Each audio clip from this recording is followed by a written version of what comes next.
ইত্যাদিতে, আসলে আপনাদের মন্তব্য কি? ধন্যবাদ। আসসালামু আলাইকুম।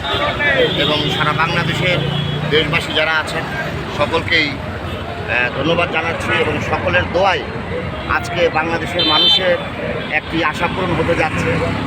বাংলাদেশের মানুষ, আমরা অনেকদিন যাবৎ আন্দোলন করে যাচ্ছিলাম আমাদের গণতন্ত্রের জননী দেশনেত্রী বেগম খালেদা জিয়া ওনার চিকিৎসার জন্য বিদেশে যে চিকিৎসা দেওয়ার জন্য আমরা বারবার বলেছিলাম, কিন্তু এই ফ্যাসিস্ট সরকার আমাদের কথা কখনোই শুনে নেই।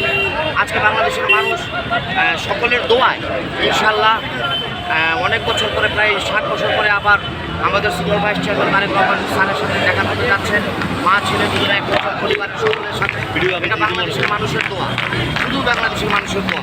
এবং বাংলাদেশের মানুষ অপেক্ষা করছে বাংলাদেশে একটি নির্বাচনের মাধ্যমে একজন সঠিক অভিভাবক প্রয়োজন। এবং বাংলাদেশের মানুষ জানে যে অভিভাবক হচ্ছেন একমাত্র আমাদের জনপ্রিয় নেত্রী, যিনি দেশনেত্রী বেগম খালেদা জিয়া।